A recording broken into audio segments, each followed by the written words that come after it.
భాగం ఉన్నది మొదటి 7 అధ్యాయాలు. దానికి ఒక టైటిల్ రాసుకున్నాము, యెరూషలేములో సంఘము అనే టైటిల్ రాసుకోవడం జరిగింది.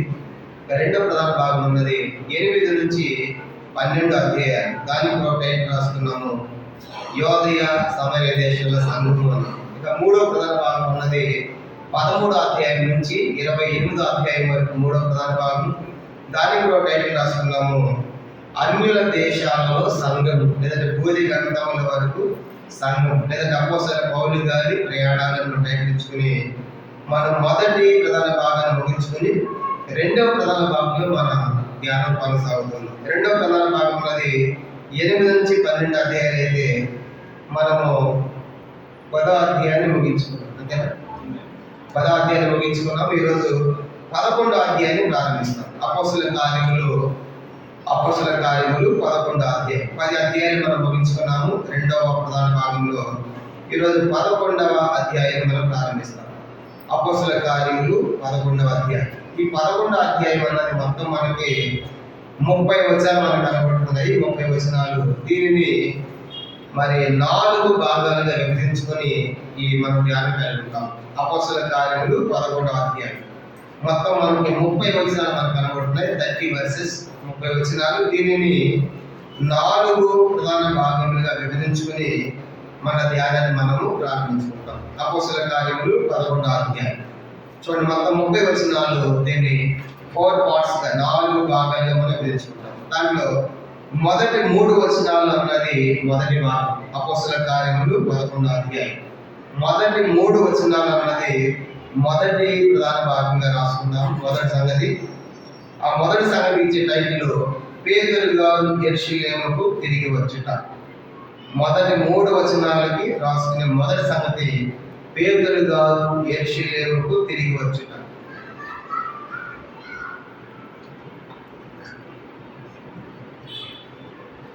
పేతురు గారు యెరూషలేముకు తిరిగి వచ్చుట అనేది మొదటి 3 వచనాలకు రాసిన టైటిల్. ప్రారంభిద్దాం. 11వ అధ్యాయము మనం ప్రారంభించుకుని 10వ అధ్యాయంలో ఏం జరిగింది అనిపిస్తున్నప్పుడు, పేతురు గారు 9వ అధ్యాయంలో ఆయన లొద్ద అనే ప్రాంతానికి వెళ్ళాడు. 31వ వచనం నుండి 32 నుంచి లొద్ద అనే ప్రాంతంలో అక్కడ 8 సంవత్సరాల నుంచి పక్షవాయు కలిగిన ఐనయ అనే వ్యక్తిని బాగు చేశాడు. దాన్ని బట్టి అక్కడ అనేకులు నమ్మారు. ఆ తర్వాత పౌలు పేతురు గారు లొద్ద నుంచి ఎక్కడికి వచ్చాడని చెప్పుకున్నాము, యొప్పేకి వచ్చాడు. యొప్పేలో కూడా చనిపోయిన శిష్యురాలని తబితానైనా బ్రతికించాడు. ఆ తర్వాత పేతురు గారు యొప్పేలో ఉండగా కైసరే అనే ప్రాంతంలో ఉన్న శతాధిపతిని కొర్నేలికి దర్శనం వచ్చి, నువ్వు పేతురు గారిని పిలిపించుకొని చెప్పిన దర్శనాన్ని బట్టి ఈ కొర్నేలి గారు ఏం చేశాడు, యొప్పేలో ఉన్నటువంటి పేతురు గారి మనుషులు పంపించి పేతురు గారిని కైసరే పిలిపించాడు. పేతురు గారు కైసరే వచ్చి కొర్నేలిలో అన్ని జనులకు సువార్త ప్రకటించడం ద్వారా అన్ని జనుల మీద పరిశుద్ధాత్మ దేవుడు దిగాడు. ఆ తర్వాత అన్ని జనులు కూడా దేవుడు అంగీకరిస్తున్నాడు అనే సంగతి పేతురు గారికి కూడా అర్థమైంది. అప్పుడు దాకా అన్ని జనులు వేరున్నట్టుగా ఉండేవాళ్ళు. కానీ ఇప్పుడు పేతురు గారికి అర్థమైంది. వచ్చిన దర్శనం కానీ ఆ తర్వాత ఇక్కడ దేవుడు చెప్పిన ఈ కార్యం చూసినప్పుడు దేవుడు 2వ అధ్యాయంలో ఏ పరిశుద్ధాత్మ దేవుడు యూదుల మీద అపోస్తలుల మీద దిగాడు, అదే పరిశుద్ధాత్మ దేవుడు 8వ అధ్యాయంలో సమరయుల మీద దిగాడు. అదే పరిశుద్ధాత్మ దేవుడు 10వ అధ్యాయంలో అన్ని జనుల మీద కూడా దిగాడు. అంటే అన్ని జనులైనా యూదులైనా సమరయులైనా యేసు ప్రభువుని నమ్మిన తర్వాత వాళ్ళంతా కూడా ఒక్కటే అనే సంగతి తెలియజేయడానికి దేవుడు ఆ రీతిగా పేతురు గారి దర్శనం ద్వారా ఈ సత్యాన్ని బయలుపరిచాడు. ఇది 10వ అధ్యాయం మనకు అర్థమవుతుంది. కానీ మనం కూడా సంఘం అన్నది నానా జాతి సమితి, అనేక వర్గాలకు సంబంధించిన వారు, అనేక ప్రాంతాలు, అనేక భాషలు, తర్వాత అనేక వెనకటి చరిత్రను కలిగిన వారు సంఘానికి వస్తారు. అది యేసుని నమ్మిన తర్వాత మనం అంతా కూడా ఒక్కటే అనే గ్రహింపు మనము కలిగి ఉండాలి. కానీ అంతేగాని మన వెనకటి చరిత్రలు కనుక మనం చెప్పకూడదనే సంగతి మనకి జ్ఞాపకం చేయబడుతుంది. ఇప్పుడు పేతురు గారు అన్ని జనులతో కలిసి భోజనం చేశాడు, అన్ని జనులకు సువార్త ప్రకటించాడు, వాళ్ళ మధ్య ఉన్నాడు. అక్కడి నుంచి ఇప్పుడు ఆయన ఏం చేస్తాడంటే యెరూషలేముకు వస్తున్నాడు. 11వ అధ్యాయం మొదటి వచనం చూడండి. అపోస్తలుల కార్యములు 11వ అధ్యాయం మొదటి వచనం. అన్ని జనులు దేవుని వాక్యం అంగీకరించాలని అపోస్తలులను యోదయ అంతటా సహోదరులను వినిది. పేతురు యెరూషలేముకు వచ్చినప్పుడు సున్నతి పొందిన వారు, నీవు సున్నతి సున్నతి పొందని వారిద్దరు పోయి వారితో కూడా భోజనం చేస్తున్న అతనితో వాదము పెట్టుకునేది.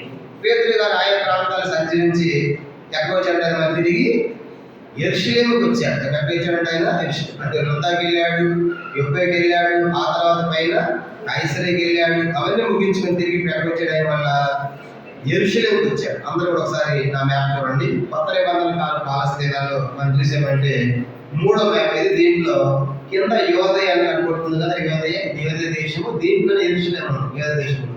పేతురు యెరూషలేము నుంచి పైన వృద్ధాకి వెళ్ళాడు, యొప్పేకి వెళ్ళాడు, కైసరికి వెళ్ళాడు. ఈ ప్రాంతాలు మళ్ళీ తిరిగి ఆయన యెరూషలేముకి వచ్చాడు అనమాట. కైసరి నుంచి మళ్ళీ తిరిగి ఆయన యెరూషలేముకి వచ్చాడు. సంఘం ప్రారంభించి యెరూషలేముకి వచ్చాడు. అక్కడ మిగతా అపోస్తలులు కూడా ఉన్నారు. ఇక్కడ రాగానే యెరూషలేము రాగానే ఏం జరిగిందంట? 11వ అధ్యాయం 1వ వచనం. అన్య జనులు దేవుని యొక్క వాక్కు అంగీకరించారు. అపోస్తలులు యోదయ అంతటా సహోదరులను విన్నారు. వీళ్ళకి అర్థమైంది కనుక అన్ని జనులు కూడా దేవుని యొక్క వాక్యము అంగీకరించారనే సంగతి అర్థమైంది. అది ఏమన్నారంట? 2వ వచనం. పేతురు యెరూషలేముకి వచ్చినప్పుడు సున్నతి పొందిన వారు అంటే యూదులు, సున్నతి పొందిన యూదులు నీవు సున్నతి పొందని వారి యొద్దకు పోయి వారితో భోజనం చేసిన అతనితో వాదము పెట్టుకునేది. అంటే ఇప్పుడు ఆయన ఉద్దేశం ఏంటంటే, యూదుల యొక్క ఉద్దేశం ఏంటంటే మీరు డైరెక్ట్గా క్రైస్తవులకు రాకూడదు. కనుక మీరు ఏం చేయాలంటే యోధా మతంలోకి వచ్చి సున్నతి చేసుకుని ఆ తర్వాత మీరు దేవునికి రావాలి, కానీ మీరు డైరెక్ట్గా క్రైస్తవులకు ఎట్లా అనేది యూదులకు అభిప్రాయం. కనుక పాత నిబంధనలో యూదులకు సున్నతి అనే ఆచారం ఉండేది. 8వ దినాన సున్నతి చేసేవాళ్ళు. కనుక ఇప్పుడు ఆ సున్నతి జరిగితే యూదులు అన్నాడు పాత నిబంధన ధర్మశాస్త్ర ప్రకారం. కానీ ఇప్పుడు వాళ్ళ సున్నతి పొందలేదు కాబట్టి అన్ని జనులు వాళ్ళందరూ ఎట్లా పోయాము, వాళ్ళు ఎట్లా ఫోన్ చేసాము, కనుక వాళ్ళు యూదులు కాదు కదా అన్నట్టుగా పేతురు గారితో వాళ్ళు వాదం పెట్టుకున్నారు. అంటే యూదులకు ఉద్దేశం ఏంటంటే వీళ్ళు యూదుల్ని యేసు నమ్మిన యూదులు అంటే యేసు నమ్మిన వాళ్ళు కనుక నమ్మని యూదులే కాదు, యేసు నమ్మిన యూదులే కనుక క్రైస్తవులే. కానీ వీళ్ళు ఒపీనియన్ ఏంటంటే యూదులు మా యోధా మతంలోకి వచ్చి సున్నతి పొంది అప్పుడు మీరు క్రైస్తవులుగా అవ్వాలి అనేది వాళ్ళ ఇంటెన్షన్ అనమాట, వాళ్ళ ఉద్దేశం. కానీ బయట అట్లా లేదు. కనుక మనం క్రైస్తవులు అవడానికి యోధా మతంలోకి వెళ్ళాల్సిన అవసరము లేదు అనే సంగతి తర్వాత వాళ్ళకి అర్థమవుతుంది. అప్పుడు ఎందుకు నువ్వు వాళ్ళతో ఫోన్ చేశావు? వాళ్ళు సమస్య చేసుకోలేదు కదా, వాళ్ళు యూదులు కాదు కదా, కనుక యోధా మతంలోకి రాలేదు కదా అని పేతురు గారితో వాదన పెట్టుకోవడం జరిగిందనమాట. యెరూషలేముకి వచ్చినప్పుడు తిరిగి అదే పేతురు గారు యెరూషలేమునకు తిరిగి వచ్చుట అనే సంగతి మనం చూస్తాం. తిరిగి వచ్చినప్పుడు వాదం పెట్టుకున్నారు. ఎందుకు వాదం అంటే అన్ని జనులతో ఎట్లా భోజనం చేస్తాం, వాళ్ళు సున్నతి పొందకుండా సున్నతి లేకుండా వాళ్ళు ఎట్లా వాదనలు కలిసి భోజనం చేస్తాం. అందుకే అసలు కొత్త నిబంధన ప్రకారం యూదుడు అంటే సున్నతి అవసరం లేదు. రోమపత్రిక 2వ అధ్యాయం చూడండి. కొత్త నిబంధన ప్రకారం యూదుడు అంటే ఎవరు? పాత నిబంధన ప్రకారం అయితే సున్నతి పొందాలి ఖచ్చితంగా. పాత నిబంధన ప్రకారం సున్నతి పొందితేనే యూదుడు. కానీ కొత్త నిబంధనలు రోమపత్రిక 2వ అధ్యాయం 28-29 వస్తున్నారు. రోమపత్రిక 8వ అధ్యాయం 2వ అధ్యాయము రోమపత్రిక 2వ అధ్యాయము 28-29 వచనాల్లో కొత్త నిబంధన ప్రకారం యూదుడు అంటే ఎవరు చూద్దాం. రోమపత్రిక రోమన్ చాప్టర్ 2 వర్స్ 28 and 29.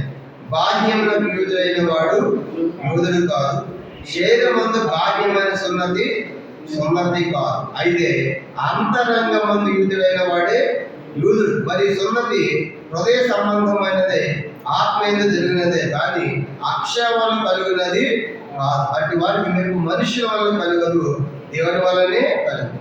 కానీ 20వ వచనంలో బాహ్యమైన కంటే యూదుల మతంలో పుడితే వాడు యూదుడు కాదు. కొత్త నిబంధన ప్రకారం శరీరంలో ఒక భాగాన్ని సున్నతి చేసుకుంటే కూడా సున్నతి కాదు కొత్త నిబంధన ప్రకారం. పాత నిబంధన ప్రకారం ఇది ఓకే. పాత నిబంధన ప్రకారం యూదుల మతంలో యూదుల్లో పుట్టాలి, వాడు యూదుడే, తర్వాత సున్నతి చేసుకోవాలి, వాళ్ళు యూదుడి. కానీ కొత్త నిబంధన ప్రకారము బాహ్యములకు యూదుడు కాదంట, కనుక యూదుల్లో పుట్టి యూదుడు కాదంట, సున్నతి చేసుకుని యూదుడు కాదంట. మరి ఏంటి యూదుడు? 29.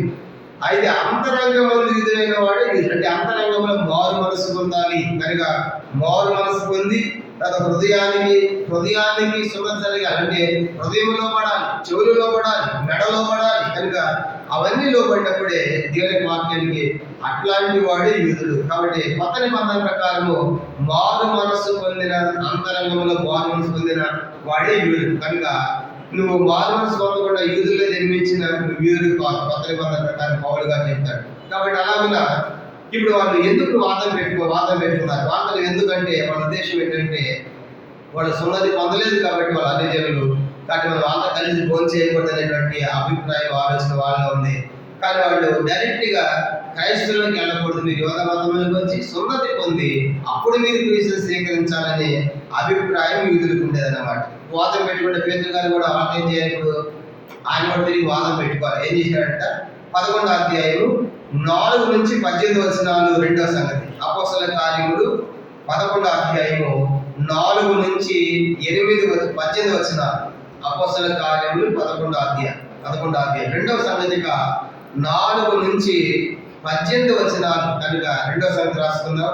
రెండో సంగతిగా దాన్ని కూడా ఒక టైటిల్ రాద్దాము. రెండో సంగతి పేతురు గారి వివరణ అని రాసుకుందాం. చూడండి, పేతురు గారి వివరణ 4వ వచనం నుండి 18వ వచనం వరకు.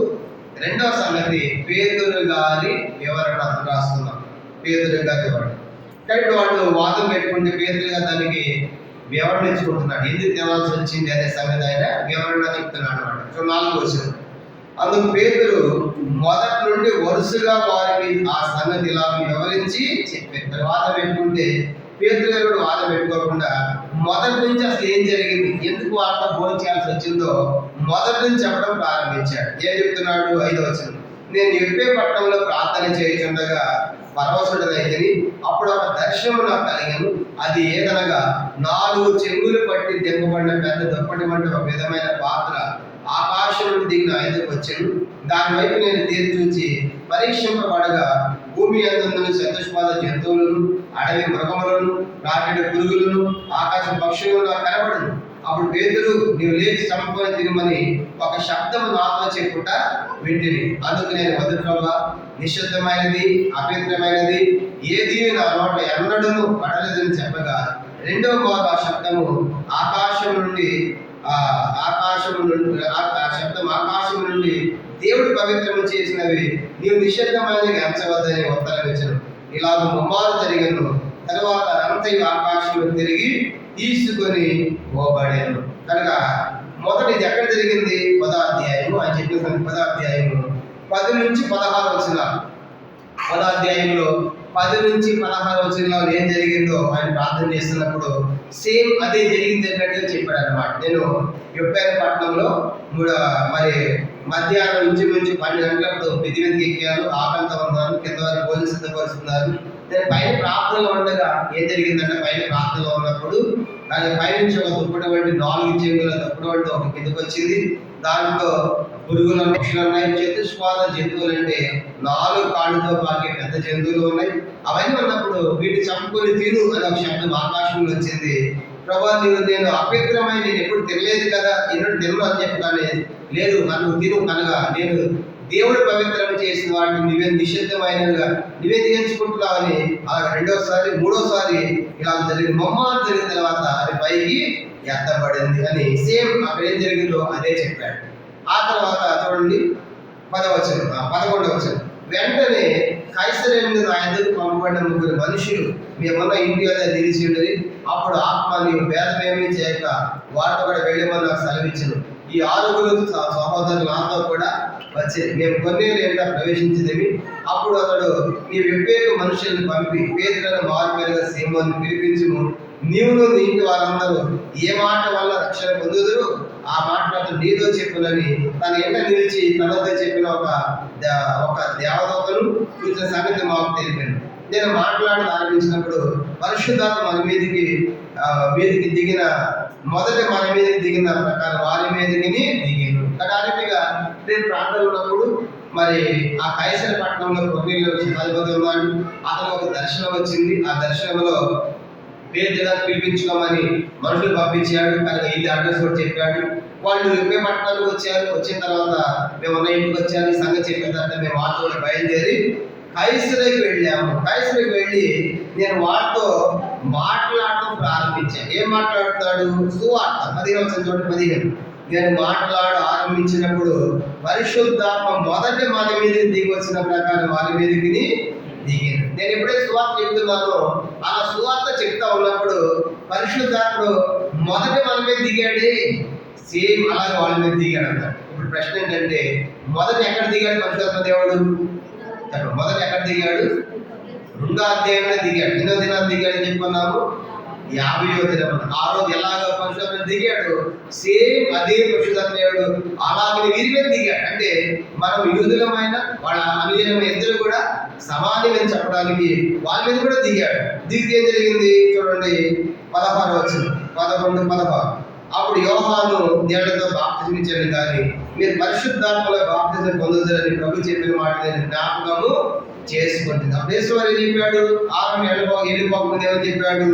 యోహాను మీద నీళ్లలో బాప్తిసం ఇచ్చాడు, కానీ మీరు కొద్ది దినాల్లో పరిశుద్ధాత్మలో బాప్తిసం పొందుతారని ప్రభు చెప్పాడు. ఎక్కడ చెప్పాడు అది?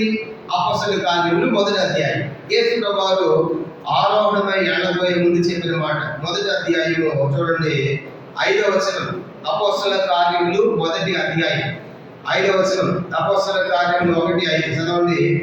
యోహాను నీళ్లతో బాప్తిసం ఇచ్చాడు, కానీ కొద్ది దినముల్లో మీరు పరిశుద్ధాత్మలో బాప్తిసం పొందేదరని అని కనుక యేసు ప్రభువు శిష్యులు చెప్పాడు, యోహాను మీకు నీళ్ల బాప్తిసం ఇచ్చాడు, యోహాను మీరు కొద్ది దినాల్లో పరిశుద్ధాత్మలో బాప్తిసం పొందుతారు అన్నాడు. ప్రశ్న ఏంటంటే, కొద్ది దినాలు అంటే వాళ్ళు ఎన్ని దినాల్లో పొందారని చెప్పుకున్నాము? ఎన్ని దినాలు పొందారు? మళ్ళీ 50 అంటారు. యేసు వారు భూమి మీద 40 దినాలు ఉన్నాడు. మీరు త్వరలో పొందుతారు కొద్ది దినాలు చెప్పి ఎన్ని దినాలు పొందారు?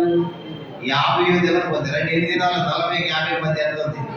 10 దినాలు. అంటే ప్రభు చెప్పాడు, కొద్ది దినాల్లో మీరు పరిశుద్ధాత్మలో బాప్తిసం చెప్పారు. కొద్ది దినాలు ఎంత చెప్పుకున్నాం? కొద్ది దినాలు ఈక్వల్ 10 రోజులు. కానీ 10 రోజుల్లో పొందారు. కనుక ఇప్పుడు ఏది చెప్తుంది కనుక కొద్ది దినాలు చెప్పాడు కదా ప్రభు, ఆదిత్యగానే వాళ్ళ మీద కూడా దిగాడు. ఆ ప్రభు చెప్పిన మాట జ్ఞాపకం చేసుకున్నాడు, వాళ్ళ మీద కూడా పరిశుద్ధాత్మ దేవుడు దిగాడని చెప్పాడు. తర్వాత 17వ వచనం, అపోస్తలుల కార్యములు 11వ అధ్యాయంలో 17వ వచనం చూడండి. కాబట్టి ప్రభువైన యేసుక్రీస్తునందు విశ్వాసం ఉంచిన మనకు అనుగ్రహించినట్లు దేవుడు వారిని సమాన వరము అనుగ్రహించి ఉండగా దేవుని అడ్డగించడం నేను ఏ పార్టీ వాడని చెప్పాను. కాబట్టి యేసు విశ్వాసం ఉంచిన మనకు, మన యేసును నమ్ముకున్నాము, వాటి నమ్ముకున్నారు. అయితే ఇప్పుడు వాటికి మనకి సమాన వరమే. కాబట్టి పరిశుద్ధాత్మలో మనకి ఎక్కువ వాళ్ళు తక్కువ అనేది ఏమీ లేదు. కాబట్టి యేసును నమ్మిన మనకి ఎట్లాగే దేవుడు వరం ఇచ్చాడు, సేమ్ వాళ్ళకి కూడా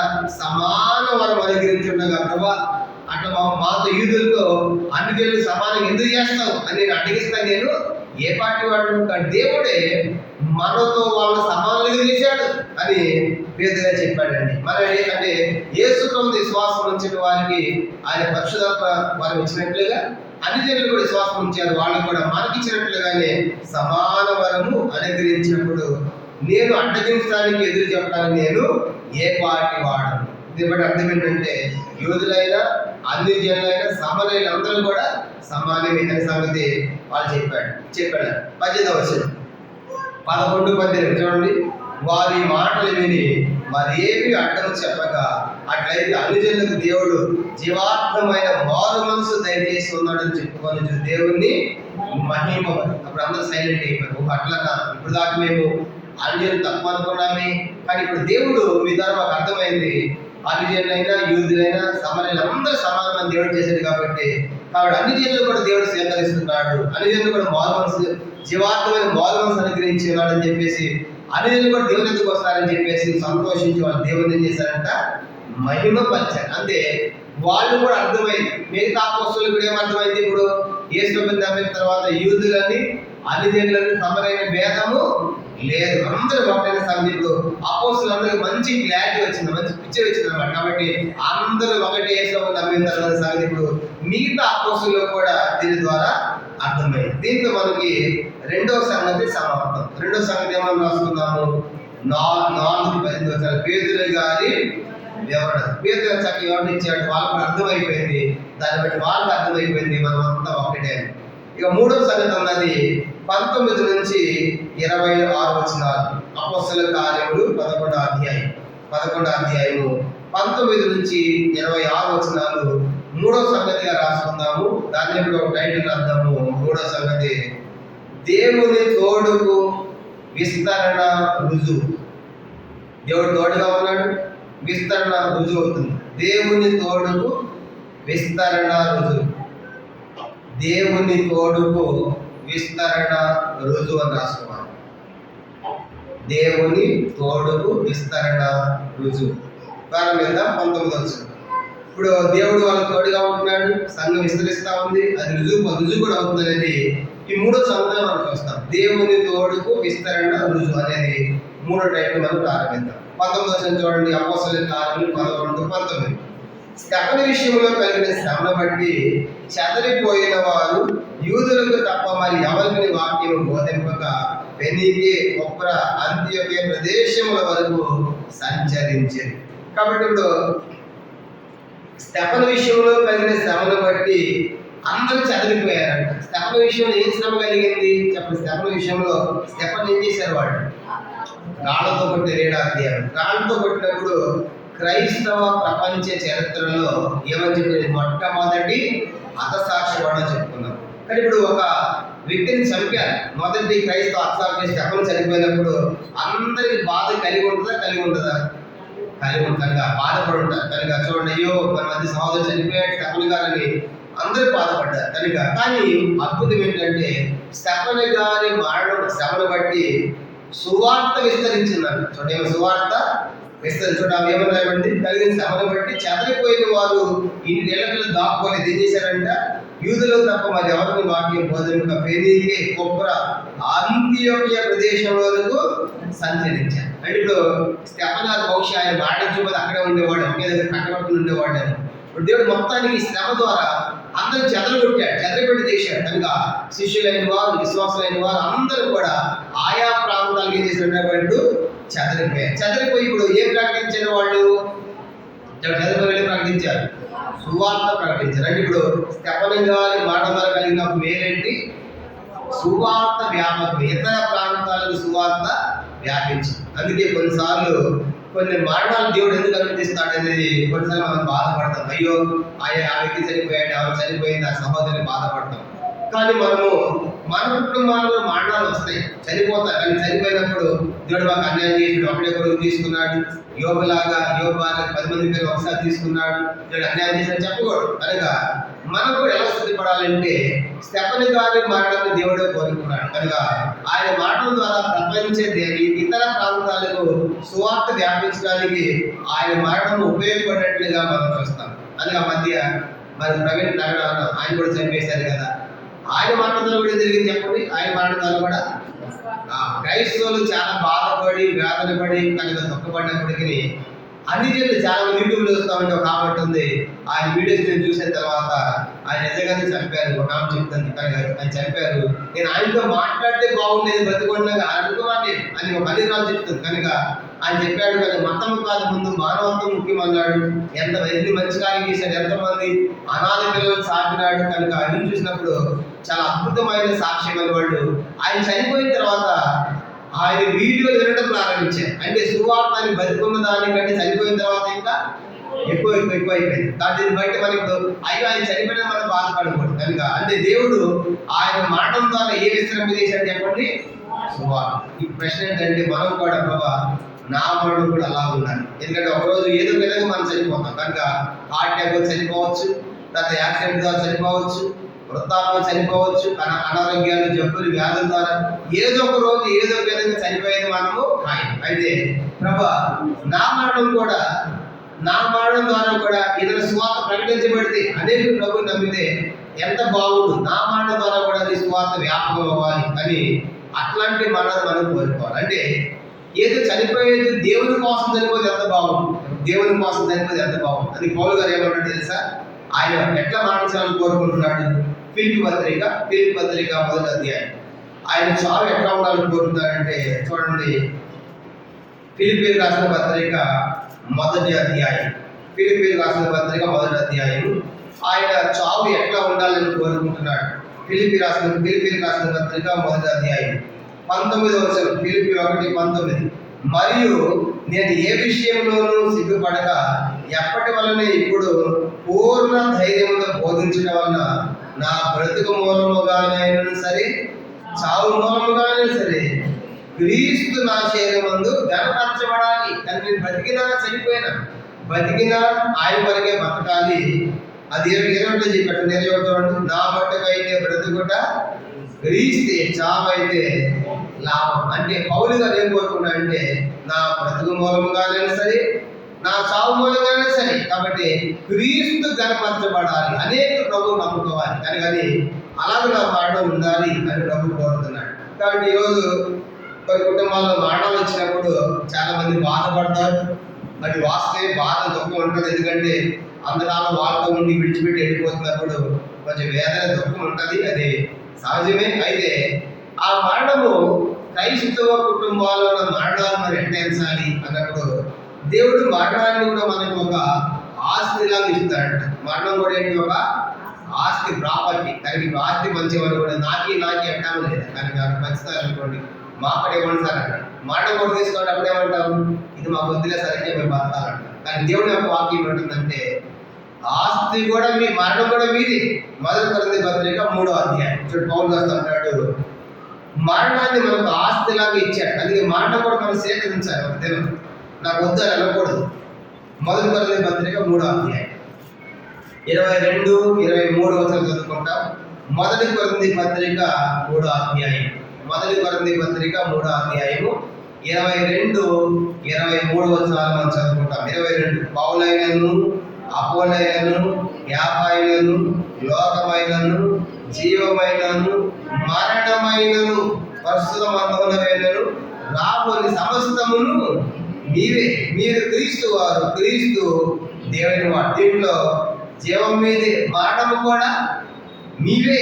మరణం కూడా మీవే. మరణం అబద్ధపడి ఎట్లా, కానీ మరణం కూడా మనకు ఆస్తలేదు. మరణం కూడా మీదే, జీవం మీదే, మరణం కూడా మీవే, సమస్తం మీవే. అంటే దీంట్లో దేవుడు మరణాన్ని కూడా మనకు ఆస్తిలాగా ఇచ్చాడు. మరణం సేకరిస్తే కలిగే మీరేంటి చెప్పండి. మరణము మనం సేకరించామనుకున్న ఆస్తిలాగా మరణించిన వారు కలిగే మేలేంటి, అది పోరాడు. బతుకుడికి చావైతే నాకు లాభం. ఇది పౌలు చావైతే లాభం కనుక చావు అనే పేరు చెప్పకూడదు కదా. పొద్దున్నే చావు అంటే ఏంటి కనుక అవంటావు చెప్పదంట చాలా మంది. అంటే చావు అంటే భయం. కానీ క్రైస్తవ భాషలో చావు అనేది ఒక ఆస్తి, మరణం అనేది ఒక ఆస్తిలాగా ఇచ్చాడు. ఇప్పుడు ఈ మరణం అసలు మనం పొందుకున్నాం అనుకో, మనకి ఏం జరుగుతుంది? ఫిలిప్పీ పత్రిక 1వ అధ్యాయం చూడండి. ఫిలిప్పీ పత్రిక 1వ అధ్యాయం ఆ మరణమనే ఆస్తి మనం సేకరించినప్పుడు మరణించుడి ద్వారా మనం ప్రభువుతో కూడా ఉంటాం. అదనమాట. ఫిలిప్పీ పత్రిక 1వ అధ్యాయం 23వ వచనం. ఫిలిప్పీ పత్రిక 1వ అధ్యాయం 23 చదువు. 23 ఈ రెండింటి మధ్యను ఇరుకున పడి ఉన్నాను. 1వ అధ్యాయం 23 ఇరుకున పడి ఉన్నాను. నేను వెడలిపోయి క్రీస్తుతో కూడా ఉండవాలని నాకు ఆశ ఉన్నది, అది నాకు మరి. కానీ ఇప్పుడు మరణం అనేది లేకపోతే నువ్వు క్రీస్తుని కలుసుకోలేదు. అర్థమైందా? కనుక మరణం వస్తేనే ఈ మరణం దాకా ప్రభు ఎదురుకి వెళ్తాం, ప్రభు చెంతకి వెళ్తాం. కాబట్టి ప్రభుతో సదాకాలం ఉంటాం. కాబట్టి అందుకది లాభం. అర్థమైందా? కాబట్టి అందుకే నువ్వు ప్రభు ఏదో ఉంటావా, భూలోకం ఉంటావంటే చాలా మంది ఏమంటారు, ప్రభు ఇక్కడే ఉంటాం ప్రభు. ఇంకా కనుక ఆ రాజ్యం పోయిన తర్వాత నీకు అర్థమవుతుంది. కనుక ఆ పరలోకం దేవుడే దీపంగా వెలుగుగా బంగారు వీధులు కనుక చూసినప్పుడు ప్రభు ఇంకాస్త ముందు ఎంత బాగుంది అనుకుంటావు ఆ రోజు. కనుక ఇప్పుడేమో ఇంకా హాస్పిటల్లో పడ్డారు ప్రభు, ఇంకా బతకాలయ్యా, ఇంకా ఆయుష్పించాయంట మనకు కదా. చావటి వాళ్ళకి ఇష్టం లేదు. కానీ పౌలు అంటాడు కదా, నాకు మరణం ఎందుకు ఇష్టం అంటే, లాభం అంటే ఈ చనిపోయిన అనుకోండి నేను ప్రభువుతో సదాకాలము ఉంటా. అంటే మరణం అనేది లేకుండా ప్రభు మనము కలుసుకోలేము. కాబట్టి ఇది ఒక ఆస్తి లాగా ఇచ్చాడు. కానీ అందుకే ఇప్పుడు పౌలుకి స్టెఫను గారి శ్రమ ద్వారా ఏం జరిగిందంట, ఆయన మరణం ద్వారా సువార్త విస్తరించింది, వ్యాపకమైంది. బైబిల్లో కూడా మనం 2 మరణాలు చూస్తాం. లోకాసు 16వ అధ్యాయంలో ధనవంతుడు చనిపోయాడు, దరిద్రుడు చనిపోయాడు. చూడండి, ధనవంతుడు చనిపోయాడు, దరిద్రుడు కూడా. ఇప్పుడు లాజరు చనిపోయినప్పుడు ఎవరు వచ్చారు చెప్పండి. లాజరు చనిపోయినప్పుడు ఎవరు వచ్చారా? ధనవంతుడు కూడా చనిపోయాడు. ఇప్పుడు ధనవంతుడు చనిపోతే ఎంతమంది వచ్చి ఉంటారు చెప్పండి. ధనవంతుడు చనిపోతే ఎంతమంది వచ్చి ఉంటారు? చాలా మంది వచ్చి ఉంటారు. ఎందుకంటే ఆయన ధనవంతుడు అందరికి వచ్చాయి కదా. కనుక పెద్ద సారాన్ని చనిపోయేదని అందరూ వచ్చి ఉంటారు. భూలోకంలో ఆయన చావు చేశాడు. లాజరు చనిపోయినట్టు ఎంతమంది వచ్చి ఉంటారు? పురుగులతో ఉన్నాడు, పేదవాడితో ఉన్నాడు, ఆహారం లేక చనిపోయాడు. బహుశా ఎవరు వచ్చాడు కదా, పేదవాడు. కానీ ఇద్దరు చనిపోయిన తర్వాత లాజరు చనిపోయినప్పుడు ఎవరు వచ్చారంటే, లాజరు చనిపోయినప్పుడు దేవదూతలు వచ్చారంట. లాజరు చనిపోయినప్పుడు ఎవరు వచ్చారంట? దేవదూతలు వచ్చి లాజరు తీసుకొని పోయి అబ్రహాము రొమ్మున కూర్చోబెట్టారు. అంటే అర్థం ఏంటంటే భక్తి ఉంది కాబట్టి, పేదవాడైనా దేవుని మీద భక్తి ఉంది కాబట్టి మరణించినప్పుడు బహుశా లోపల మనుషులు ఎవరు రాలేదు. అనగా లాజరు చనిపోతే లోపల మనుషులు రాలేదు, కానీ ఎవరు వచ్చారంట? దేవదూతలు వచ్చారు. ధనవంతులు చనిపోతే అందరూ వచ్చారు, కానీ భూలోకంలో దేవుని యొక్క దూతలు రాలేదు. కానీ రాత్రి ప్రశ్న ఏంటంటే, మనము కూడా మన కుటుంబాలు మరణం వచ్చినప్పుడు కూడా మనము వాటి సంతోషంగా మనం స్వీకరించాలి, కానీ దేవుని నిందించకూడదు. ప్రభా ఈ మరణం ఇచ్చాము, నీ వందనాలు చెప్పాలి మనం. అలాగ ఇప్పుడు స్టెఫనీ గారి మరణము క్రైస్తవ్యానికి మేలు అవుతుంది. అనేక ప్రాంతాల సువార్త విస్తరించిందండి. వాళ్ళు ఎక్కడ పోయారో చూడండి. అపోస్తలుల కార్యం 11వ అధ్యాయం 19వ.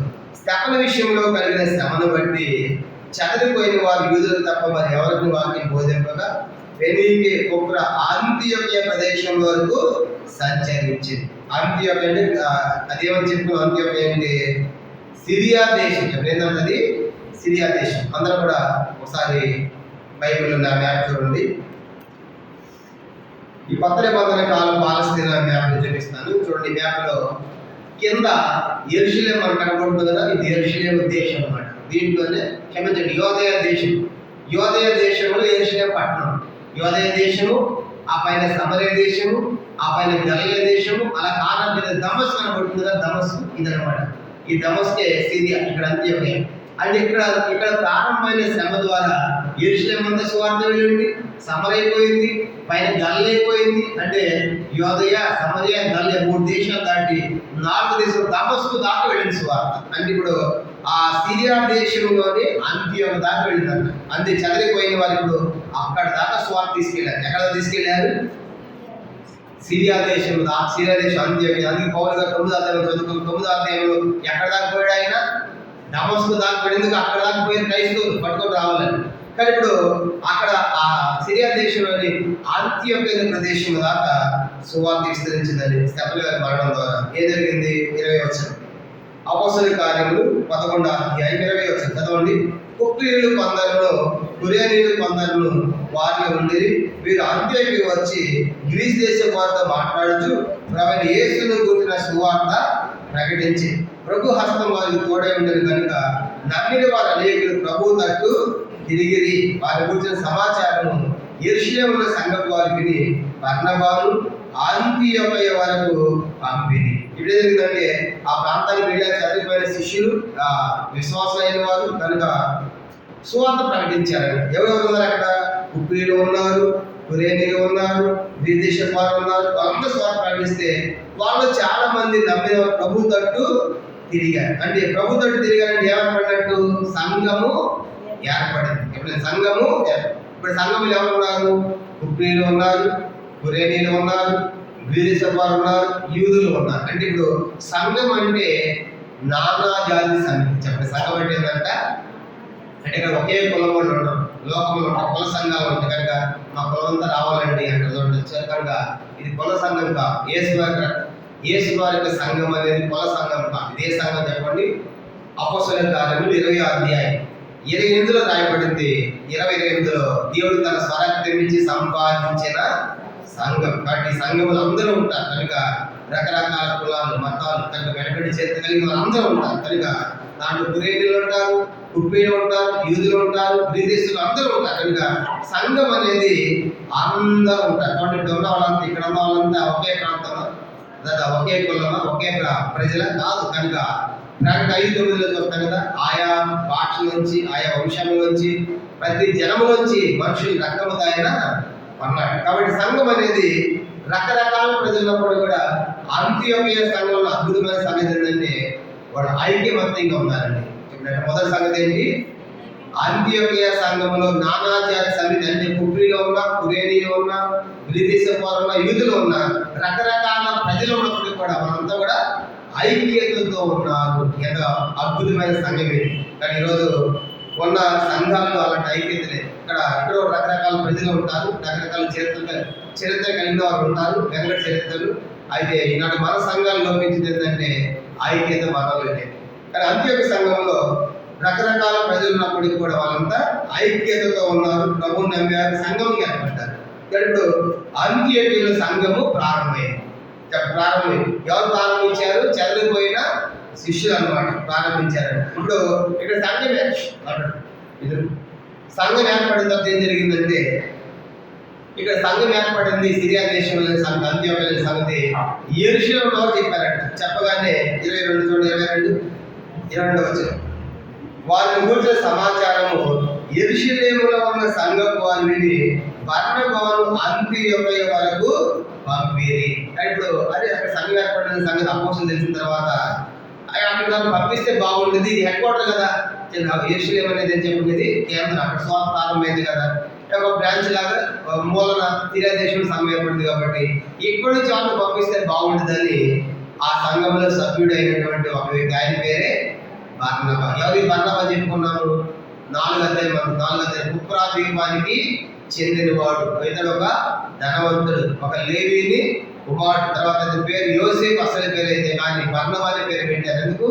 అందరిని అతడు ఆదరించడం చెప్పుకోరు. ఆ బర్నబా ఈ క్రిస్టియన్ సంఘంలో ఉంటే ఈ పెద్దలు ప్రార్థన చేసి అన్నారు, బర్నబా నువ్వు సిరియా దేశంలోని అంత్యోక్యకు వెళ్ళాలి, అక్కడ సంఘం ప్రారంభమైంది, కొంతకాలం అక్కడ సేవ చేయాలి అని చెప్పి ప్రార్థన చేసి ఏం చేశారంటే, ఇప్పుడు యెరూషలేము నుంచి ఎవరు పంపిస్తున్నారు చెప్పండి? ఎవరు పంపిస్తున్నారు? బర్నబా గారిని పంపిస్తున్నారు. ఎక్కడికి? సిరియా దేశంలోని అంత్యోక్య. 23 వచ్చిన అతను వచ్చి యెరూషలేము నుండి సిరియా దేశం నుంచి అంత్యోక్య వచ్చి అతను వచ్చి దేవుని కృపల గురించి సంతోషించి ప్రభువును స్థిర హృదయంతో హత్తుకొనవలనని అందరినీ బర్నబా చూసిన తర్వాత చాలా హ్యాపీ అయిపోయింది. ఇంతమంది ప్రభు నమ్మారా అని ఆ కృపను చూసి సంతోషించాడు. నమ్మిన వారందరూ కూడా మీరు స్థిరంగా ఉండాలి, ప్రభువులు అని చెప్పి ప్రభువును హత్తుకొని జీవించాలని వాళ్ళు హెచ్చరికలు చేశాడు. దానికి 24 అతను పరిశుద్ధాత్మతోనూ విశ్వాసంతో నిండుకున్న సత్పురుషుడు, బహుజనులు ప్రభు పక్షమున చేరి. కానీ అట్లా పరిశుద్ధాత్మ నింపబడి విశ్వాసముతో మంచి వ్యక్తిగా గొప్ప సేవ చేస్తూ ఉన్నాడు. ఏ ప్రాంతంలో? అంత్యోక్య సిరియా దేశంలోని అంత్యోక్యలో అతడు పరిశుద్ధాత్మ ద్వారా విశ్వాసముతో మంచి మనసుతో సేవ చేస్తూ ఉంటే బహుజనులు ప్రభు పక్షమున చేరి. అంటే అర్థం ఏంటి? ఇంకా సంఘము చెప్పండి, ఇంకా సంఘం ఏమైంది? విస్తరిస్తుంది. ఇంకా బహుపక్షం చేరడం అంటే ఇంకా ఎక్కువ ఉన్నారు. అందుకే ఒక సంఘానికి తప్పనిసరిగా ఎవరిలో ఒక దైవ సేవకుడు ఉండాలి. ఒక ఇంటికి ఏ రీతిగా ఒక యజమాని అవసరమో, ఒక వ్యవస్థకి ఒక నాయకుడు, ఒక బాస్ ఎట్లా అవసరమో, ఒక సంఘానికి ఒక సేవకుడు అవసరం. బర్నబా గారు అక్కడ సేవ చేస్తూ ఉంటే అనేకులు ప్రభు పక్షం చేరారంటే పోయిన ఇంకా ఎక్కువ మంది అయ్యారు. సేవ బాగా జరుగుతుంది, గొప్ప సేవ చేస్తారు. అప్పుడు ఆయన ఒక తలంపు వచ్చింది. ఏంటి? 25 వచ్చింది. 11-20 చూడండి. అతడు సౌలుని వెతకుటకు తార్సునకు వెళ్ళి అతని కనుగొని అంత్యోక్యకు తోడుకొని వచ్చాను. ఆయన సేవ చేస్తున్నప్పుడు ప్రశ్న ఎంత వచ్చిందంటే, అంటే నేను ఒక్కడే సేవ చేస్తున్నాను, మన సహోదరుడు సౌలు గారు ఉన్నాడు కదా, కనుక ఆయన కూడా తీసుకొస్తే ఇంకా పవర్ఫుల్ ఉండే సేవ. ఒక్కడు చేస్తూ ఉంటే ఎంతమంది ప్రభువు నమ్ముతా ఉంటే ఇద్దరు కలిసి ఎంత గొప్ప సేవ చేయొచ్చు అని ఆయన తలంపు వచ్చి సౌలు గారి కోసం పోతున్నాడు. ఎక్కడ పోతున్నాడు ఆయన? తార్సు అనే ప్రదేశానికి అనమాట. అది ప్రస్తుతం టర్కీ దేశంలో ఉంది. ఒకసారి మ్యాప్ చూడండి. నా మ్యాప్ ఈరోజు మ్యాప్ ఎట్టింది మనకి. ఈ మ్యాప్ చూడండి, 4 మ్యాప్ చూడండి. 4వ మ్యాప్లో గమనించామంటే ఈ పాత్రలు చూడండి. అంత్యోక్య పైన సెల్యూట్ కనపడుతుంది. అంత్యోక్య ఇది సిరియా దేశం. దాని కొంచెం పైన ఏముంది? తార్సు అని అంటుంది. తార్సు అంటే బర్నబా గారు ఈ అంత్యోక్య ప్రదేశంలో సేవ చేస్తా ఎక్కడ పోతాడు? ఆయన తార్సు వెళ్ళాడు. మ్యాప్లో పక్కనే ఉంది, పక్కనే లేదు, చాలా దూరం ఉంటుంది. మ్యాప్లో అట్లా ఉంటుంది, మనకు అర్థమైందా? కాబట్టి ఆ ప్రాంతం, మరి ఆ ప్రాంతం ఇప్పుడు అంత్యోక్య నుంచి ఏ ప్రదేశం పోతా చెప్పండి? తార్సు. మరి ఆ రోజులో పోవాలంటే ఎట్లా పోవాలి? ఇప్పుడైతే ఫోన్ చేసేసి బ్రదర్ మేము ఎప్పుడన్నా పలానా అడ్రస్ పలానా వీధి అని అడ్రస్ చెప్తుంది వచ్చారు. రాజనాలు సెల్ ఫోన్లే, వాహనాలు, కాలినడక ఓడ ప్రయాణం, కనుక సముద్ర ప్రయాణం. మలేషియాలో ఆ తార్సు అనే ప్రాంతం వెళ్ళాడు అనుకోండి. ఆ తార్సు అనే ప్రాంతం చాలా పెద్ద పట్టణం ఉన్నది. కనుక దాంట్లో వెతకాలంటే ఏం ఉన్నాడు సౌలు గారు. మొత్తానికి వెతికాడు. ఎక్కడ మాట 25 అతను సౌలుని వెతకుంటకు తార్సునకు ఎందుకు ఫోన్ లేవు, ఫోన్ చేయడానికి, అది వెతకాలన్నమాట. కనుక వెతికి ఆ ప్రాంతం అంతా మొత్తానికి తెలుసుకున్నాడు ఎక్కడున్నాడు సౌలు గారిని. ఆయన కలుసుకున్నాడు. ఆయన కూడా వెంట పెట్టుకుని ఇప్పుడు తిరిగి ఎక్కడ వచ్చారంట? ఎక్కడ వచ్చారు? అంత్యోకి వచ్చారు. అంటే బర్నబా పంపించింది బర్నబా గారు ఒక్కడే ఎరుషలేముకు, కానీ బర్నబా వారు సపోర్ట్ ఎవరు తెచ్చుకున్నాడు పోయి సౌలు. ఈ ప్రశ్న ఏంటంటే సౌలు గారు ఎప్పుడు తార్సుకి వెళ్ళాడు గుర్తుందా? చెప్పండి, ఎప్పుడు వెళ్ళాడు ఆయన? సౌలు గారు తార్సుకి ఎప్పుడు వెళ్ళాడు ఆయన? ఆయన దమస్కు వెళ్ళి స్వార్థ ప్రకటించాడు. స్వార్థ ప్రకటించిన తర్వాత దమస్కు దారిలో ప్రభువుని కలుసుకున్నాడు, ప్రభు దర్శించాడు, మార్మోస్ పొందాడు, బాప్తిజం తీసుకున్నాడు, కొన్ని దినాలు ఉన్నాడు, అరేబియా దేశం పోయాడు, మళ్ళీ వచ్చాడు, మళ్ళీ దమస్కు వచ్చాడు. అక్కడ స్వార్థ ప్రకటన చంపకపోతే వాళ్ళు ఏం చేశారు? గోడ మీద నుంచి దించి ఎక్కడ పంపించారు? యెరూషలేము పంపించారు. 15 రోజులు ఉన్నాడు. బర్నబా ద్వారా అపోస్తలుని కలుసుకున్నాడు. ఆ 15 రోజులు ఏం ప్రకటించాడు ఆయన? సువార్త ప్రకటిస్తే అక్కడ పౌలు గారిని చంపాలనుకుంటున్నామండి. అప్పుడు అపోస్తలులు ఏం చేశారు? అక్కడి నుంచి ఆయన ఎక్కడ పంపించారు? తార్సుకు పంపించారు. అర్థమైందా? 9వ అధ్యాయంలో తార్సుకు వెళ్ళాడు. 9వ అధ్యాయము అపోస్తలుల కార్యం 9వ అధ్యాయం చూడండి, 28-29 వచ్చిన అపోస్తలుల కార్యము 9వ అధ్యాయము 28-29 వచ్చిన. అతని యెరూషలేములో వారితో కూడా భుజించుకోవచ్చు, ప్రభు నామమును బట్టి ధైర్యంగా బోధించుచు గ్రీకు భాషను మాట్లాడి యూదులతో మాట్లాడుచు తర్కించుచుండెను. కానీ అతన్ని చంప ప్రయత్నం చేసేది, కానీ సహోదరుని తెలుసుకుని అతని కైసరుకు తోడుకొని వచ్చి తార్సునకు పంపారు. కైసరుతో ఓడలేవు అనమాట. కైసరులో ఓడ ఉంది, ఆ ఓడెక్కించి సౌలు మీరు కొంతకాలం మీ సంతూరులని తార్సు పంపించారు. సౌలు ఎక్కడో చెప్పండి, పౌలు ఎక్కడున్నాడు?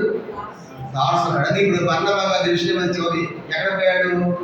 ఈయన సంతూరు వెళ్ళాడు, ఎక్కడ మనం దొరుకుతాడు అడ్రస్ అని చెప్పేసి ఆ తార్సుకి వెళ్ళి వెతకి కడుగుల పట్టణం తిరిగి పాపం ఏం జరగబడ్డా తెలియదు మమ్మల్ని పట్టుకున్నాడు సౌలు గారిని. ఇద్దరు వచ్చారండి. ఇద్దరు కలిపి ఎక్కడ వచ్చారు? ఎక్కడ వచ్చారు చెప్పండి? అంత్యోకి వచ్చారు. వచ్చి ఏం చేశారంట చూడండి, 26 వచనం అపోస్తలుల కార్యము 11వ అధ్యాయం 26. వారు కలిసి 1 సంవత్సరం అంతా ఈ సంఘములో ఉండి బహుజనులకు వాక్యమును బోధించి మొట్టమొదట అంత్యోకియలో శిష్యులు క్రైస్తవులు అనబడ్డారు. కనుక అలా సౌలు గారు వచ్చిన తర్వాత సౌలు గారు ప్లస్ బర్నబా గారు ఇద్దరు సేవ చేస్తూ ఉంటే బహుజనులకు ఇంకా ఎంత పవర్ఫుల్ గా నేను అనుకుంటాను. బహుశా బర్నబా వాక్యం చెప్తూ ఉంటే పౌలు గారు వాక్యం చెప్పి పౌలు గారు వాక్యంతో పాటు ఏం చెప్పి ఉండాలి? తప్పనిసరిగా సాక్షి కూడా చెప్పుకుంటారు. ఎందుకంటే ఏం జరిగింది దమస్కులో ఖచ్చితంగా నేను యేసు ప్రభువును చూశాను, నేనే సాక్షి, ప్రభు అయితే నేను మాట్లాడాను అని ఆయన సాక్షి వాక్యం చెప్పుకుంటాడు పౌలు గారు. తప్పనిసరిగా ఇద్దరు సేవ చేస్తూ ఉంటే బహుజనులు 1 సంవత్సరంలో విస్తారంగా సేవ జరుగుతూ ఉంటే గొప్ప సంఘం అవుతుంది అంత్యోకియలో. అప్పుడు అంత్యోకియలో ఉన్న వాళ్ళు ఏమని పిలిచారంటే వీళ్ళు క్రీస్తుని అనుసరిస్తారు కాబట్టి వీళ్ళు క్రైస్తవులని పేరు పెట్టారు. నేనంటే క్రైస్తవులు అంటే క్రైస్తవ తల్లిదండ్రులు పుట్టే క్రైస్తవులు కాదు, క్రీస్తును అనుసరించేవాడే క్రైస్తవులు. అర్థం ఏంటంటే బాలన్స్ మంది వేసినప్పుడు హృదయంలో అనుసరించేవాడు క్రైస్తవులు. అంటే వీళ్ళు క్రైస్తవులు అని పిలువబడ్డారంటే వీళ్ళు ఎంత మాదిరిగా జీవించి ఉండాలి ఆలోచించండి. కనుక ఎంత మాదిరిగా ఉండకపోతే వీళ్ళు క్రీస్తును అనుసరించేవాడు అనే ఆ పదం వచ్చేటట్టుగా అర్థం వచ్చేటట్టు క్రైస్తవ పేరు పెట్టారంటే అంత్యోకియ సంఘము మాదిరి సంఘం. అంత్యోకియ సంఘం ఏంటంట అంటే వాళ్ళు చూసి అందరూ నేర్చుకుంటారు. అమ్మ వాళ్ళు క్రీస్తు అనుసరించేవాళ్ళు, వాళ్ళు రకరకాల ప్రజలను ఐక్యంగా ఉంటుంది. ఐక్యత సంఘం అది. ఐక్య సంఘమే కాదు కనుక ఆ సంఘం రెండవది మనం చూసామంటే ఐక్యమే కాదు, వాళ్ళు కనుక మాదిరి సంఘం, ఇతరులకు మాదిరిగా ఉన్నారు. అంటే వాళ్ళు చూస్తూ ఉంటే ఆ సంఘంలో క్రీస్తు కనబడ్డాడు. వాళ్ళు కనబడేటువంటి క్రీస్తు. అందుకే వీళ్ళు క్రైస్తవులు అంటే ఏంటంటే క్రీస్తు అనుసరించే వాళ్ళంటే వాళ్ళ మాటల్లో, క్రియల్లో, చూపుల్లో, వాళ్ళ పనుల్లో క్రీస్తును చూపించారు కాబట్టి వీళ్ళు క్రైస్తవులను పిలిచారు. కాబట్టి ఇది క్రైస్తవులను పిలిచారంటే ఇది మాదిరి సంఘం. బైబిల్లో క్రైస్తవులు అని పిలవబడింది మొత్తము 3 ప్రదేశాలకు వస్తాం. మొదటిది ఇదే 11వ అధ్యాయము 26లో క్రైస్తవులు అనే పదం చూస్తాం. రెండోసారి అక్కడ అపోస్తలుల కార్యములు 26వ అధ్యాయం. రెండోసారి క్రైస్తవుడు అనే పదం రెండోసారి రాయబడింది 26వ అధ్యాయము అపోస్తలుల కార్యములు 26, 27 వచ్చిన అపోస్తలుల కార్యములు 26వ అధ్యాయము 27 వచ్చిన రెండోసారిగా క్రైస్తవుడు అనే మాట మనం చూస్తాం. అపోస్తలుల కార్యం 26, 27. అగ్రిప్ప రాజా తాము ప్రవక్తలు నమ్ముచున్నారని ఎరుగుదు. అందుకు 20 నుంచి 28. అందుకు అగ్రిప్ప ఎంత సులభముగా నన్ను క్రైస్తవుని చేర్చుచున్నాను పౌలుతో చెప్పాడు. క్రైస్తవుని అనేవాడు రెండోసారి. కనుక అపోస్తలుల కార్యములు 26వ అధ్యాయము 28వ వచనంలో రెండోసారి. మొదటి 11వ 26 రాయబడింది క్రైస్తవుడు. రెండవదిగా 26వ అధ్యాయము 28వ వచనం. ఇక మూడవది పేతురు రాసిన మొదటి పత్రిక 4వ అధ్యాయం. మూడోసారి ఎక్కడ రాయబడింది క్రైస్తవుడిని? మొదటి పేతురు పత్రిక 4వ అధ్యాయము 16వ వచనం. మొదటి పేతురు 4వ అధ్యాయం 16వ వచనంలో మూడోసారి పదం మనం చూస్తాం. ఎవడైనా క్రైస్తవుడైనందుకు బాధ అనుభవించినట్ల అతడు సిగ్గుపడక ఆ పేరుని బట్టి దేవుణ్ణి మహిమ పరచవలెను. కాబట్టి మూడోసారి మొత్తం బైబిల్లో క్రైస్తవుడు లేదా క్రైస్తవుడు అనే పదము 3 సార్లు రాయబడింది. మొదటిది అపోస్తలుల 11:26, రెండోసారి వచ్చేసి 26-28 అపోస్తలుల కార్యం, మూడవది మొదటి పేతురు 4:16 చూస్తాం. అంటే ఇప్పుడు క్రైస్తవులు అంటే అంత్య సంఘం ఎట్లా జీవించిన సంఘము మాదిరిగా జీవించారు. క్రీస్తుని పోలి నడుచుకున్నారు కాబట్టి మాదిరి సంఘంగా మనం చూస్తాం. ఇది ఆ రీతిగా అక్కడ ఏదైతే 11 అపోస్తలుల కార్యం 11వ అధ్యాయం చూడండి. ఆయన గొప్ప సేవ చేశారు, వాళ్ళు క్రైస్తవులుగా పిలువబడ్డారు. దీంతో మనకి మూడవ సంగతి ముగించబడింది. మూడవ సంగతి ఏంటి? ఎవరు రాసుకున్నాం? దేవుని తోడు విస్తరణ రుజువు అనే మూడవ సంగతి ముగించబడింది. ఇక 4వ సంగతి ఆఖరిది అపోస్తలుల కార్యములు 11వ అధ్యాయం 27-30 వచనాలు రాసుకుందాము. అపోస్తలుల కార్యములు 11వ అధ్యాయము 27-30 వచనాలు 4వ సంగతి ఆఖరిది అధ్యాయం రాసుకుందాం. కరువును గూర్చిన ప్రవచనం రాసుకోవాల్సిన టైటిల్ కరువును గూర్చిన ప్రవచనం. కరువును గూర్చిన ప్రవచనం. అపోస్తలుల కార్యములు 11వ అధ్యాయము చూడండి 27-30 వచనాలు 4వది ఆఖరి సంగతి కరువును గూర్చిన ప్రవచనం రాసుకుందాం. ప్రారంభిద్దాము. 27వ వచనం. ఆ దినములందు ప్రవక్తలు యెరూషలేము నుండి అంతియొకయకు వచ్చింది. కొంతమంది ఆ దినాల్లో సంఘం విస్తరిస్తూ ఉంది కదా, క్రైస్తవులు పిలువబడ్డారు కదా. మరి ప్రవక్తలుగా ఎక్కడి నుంచి వచ్చారు వాళ్ళు? ప్రవక్తలు చెప్పండి. యెరూషలేము కేంద్రం నుంచి యెరూషలేములో వచ్చారంట. అందుకు వచ్చినప్పుడు 28 వారిలో అగుకొని ఒకడు నిలబడి భూలోకమందున గొప్ప కరువు రాబోతున్నది ఆత్మ ద్వారా సూచించాను. అది క్లౌదియ చక్రవర్తి కాలం ముందు సంభవించాను. అప్పుడు శిష్యుల్లో ప్రతి వాడు తన శక్తి కొలది యోదయలో కాపురమున్న సహోదరులకు సహాయం పంపుటకు నిశ్చయించుకొనెను. అలాగ చేసి బర్నబా సౌలుల వారి చేత పెద్దకు దాన్ని పంపి ఆ యెరూషలేము వచ్చిన ప్రవక్త పేరు అగుబు. అగమైన ప్రవక్తలు భవిష్యత్తులో కరువు రాబోతుంది కనుక కరువు రాబోతున్న సంగతి ఆత్మ ద్వారా ప్రకటించాడు. అది క్లౌదియ చక్రవర్తి కాలం సంభవించింది. అప్పుడు అంటే 29 చూడండి. అప్పుడు శిష్యులు ప్రతి వాడు తన శక్తి కొలది యోదయలో కాపురమున్న సహోదరులకు సహాయం పంపుటకు నిశ్చయించుకొనెను. అప్పుడు అంత్యొకయ శిష్యులు అంటే ఆలోచిస్తున్న సహోదరులు, అయ్యో యోదయలో మన సహోదరులు, యోదయం ఏ దేశం? యోద దేశం అంటే ఏ పట్టణం ఉంది అక్కడ? యెరూషలేము. కాబట్టి యోదయం అంటే యెరూషలేము కనుక ఆమె యెరూషలేము పట్టణంలో కరువు వస్తుంది. వాళ్ళ కరువులో అక్కర్లో ఉన్నారు, అవసరంలో ఉన్నారు. కాబట్టి అంత్యొకయ నుంచి శిష్యులుగా సహోదరులుగా మరి ఎవరు సహాయం పంపిద్దాము? పంపిద్దాము యోదయ దేశంలోని యెరూషలేము సహోదరులకు పంపిద్దామని అందరూ కూడా తన శక్తి కొలది ఏం చేశారంట? కనుక కొంత ఫండ్ రైట్ చేశారు, కలెక్ట్ చేశారు కదా అమౌంట్. అదంతా కలెక్ట్ చేసి బర్నబా సౌలుగా చేతిలో పెట్టి మీరు అది తీసుకొని యెరూషలేము పెద్దలకి ఇవ్వండి అని చెప్పి పంపించారు. ఇక్కడ ప్రశ్న ఏంటంటే ఇప్పుడు 10 ఎవరికి వచ్చింది? యెరూషలేములో ఉన్న డొలర్ వచ్చారు. 10 ఎవరికి వచ్చిందంట? ఒకప్పుడు యెరూషలేము ప్రజలు ఏం చేశారు? 2వ అధ్యాయం 2వ అధ్యాయంలో సంఘము పరిశుద్ధ దిగాడు. 3,000 మంది నమ్మినప్పుడు ఆయా ఖండాల నుంచి వచ్చిన ప్రజలందరూ బాప్తిజం పొంది 3,000 సంఘంలో చేర్చబడినప్పుడు వాళ్ళందరూ కాలు వసతులు ఎవరు ఇచ్చారు? యెరూషలేము వాసులే కదా. కానీ అప్పుడు లోపల విశ్వాసం ఏం చేశారు? వాళ్ళ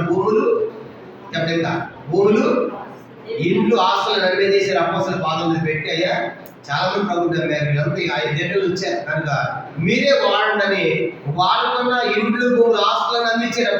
ఎవరు? యెరూషలేము. ఇప్పుడు వాళ్ళకేమొచ్చింది? మరి వాళ్ళ పదవి వచ్చింది. తర్వాత వీళ్ళేం చేస్తున్నారు? బ్రాంచ్ అంటే మనకు అర్థమే చెప్పాలంటే హెడ్ క్వార్టర్ ఇది బ్రాంచ్ అనుకున్నాం. ఇప్పుడు హెడ్ క్వార్టర్లో పదవి వచ్చింది. బ్రాంచ్ లో ఏం చేస్తున్నారు? అయ్యో వాళ్ళు మన సహోదరులు మనకి ఏం చేశారు? వాళ్ళు ఎంత గొప్ప సేవ చేశారు, వాళ్ళు సహకరించి బట్టి ప్రపంచం అంతా సువార్త వెళ్ళింది. ఇప్పుడు వాళ్ళు కరువు వచ్చింది కాబట్టి మనమంతా తయారు చేసి మన సహాయం వాళ్ళకి పంపిద్దామని అంత్యొకయలో కలెక్ట్ చేస్తున్నారు కనుక అంత్యొకయటువంటి శిష్యులైన వాళ్ళు కానీ అందరూ కూడా కొంత అమౌంట్ కలెక్ట్ చేసి మనము మన సహోదరులు పంపిస్తున్నాం. ఇప్పుడు వాళ్ళ అవసరంలో ఉన్నారు, బరువులో ఉన్నారని వాళ్ళు పంపిస్తున్నారు. దీన్ని బట్టి మనకి ఏమర్థం అవ్వాలంటే అదిన్నల సంఘాలు ఒకరికొకరు ఏం చేసుకుంటారంట, సహకరించుకోవడం. సంఘ విస్తరణ కోసం సంఘాలు ఒకరికొకరు సహకరించుకుంటున్నారు. ఇదిన్నర ఎక్కడైపోయాయి సంఘాలు, ఎవరి డబ్బు వాళ్ళ దగ్గర. మేము 3 అంతస్తులు 5 అంతస్తులు లిఫ్ట్లు ఏసీలు కాబట్టి భోజనాలు మేము పెట్టుకుంటాం, మా డబ్బు అంటున్నారు.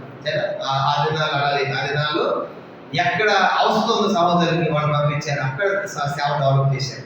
బక్సంగులు కూడా హెబ్రోన్లో సేవ ప్రారంభించిన తర్వాత నార్త్ ఇండియాలో సంఘాలు, నార్త్ ఇండియాలో ప్రతి 6 నెలలకు ఒకటి హెబ్రోన్ నుంచి బయలుదేరేది. కానీ ఓఎం ట్రక్కులు స్వాతకి వెళ్ళేవాళ్ళు వెళ్ళి 6 నెలలు ఆ ప్రాంతం అంతా నార్త్ ఇండియా అంతా స్వాత ప్రకటించి కరపత్తులు పంచి ఆ వచ్చిన డబ్బులతో వాళ్ళు తింటా తాగుతా దానికి సేవ చేసి వచ్చేవాళ్ళు.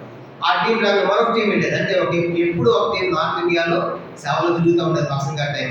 అలా ఉన్నప్పుడు సంఘాలు ఏర్పడాలంటే ఏం చేయాలి అని ఆలోచించినప్పుడు పక్సంగులు ఆయా ప్రాంతాలకు సంఘాలు విస్తరించాలని హెబ్రోన్ నుంచే తట్టలు, గంపలు, గుట్టలు, వస్తువులు, పాతలన్నీ కూడా దానికి ఒక ట్రైన్ బుక్ చేసి ఒక ట్రైన్లో ఒక భోగి అంతా ఈ సామాన్లు మన హెబ్రోన్ వస్తుంది. అది ఎక్కేవాళ్ళంటే బ్రహ్మపుత్ర నది అక్కడ దాకా బ్రిడ్జి ఉండేది. అప్పుడు బ్రిడ్జి వేయలేదంట, కనుక అక్కడ దాకా ట్రైన్ వెళ్ళేది. అక్కడ దాకా వెళ్ళిన తర్వాత ఈ గంపలు, తట్టులు, గుట్టలు అన్ని మళ్ళీ పడవలు షిఫ్ట్ చేసుకుని అక్కడ నుంచి నది దాటి మళ్ళీ అక్కడ ట్రైన్ అనమాట కాలింపాకి. కనుక అక్కడ మళ్ళీ అక్కడ ఒక భోగి బుక్ చేసేవాడు.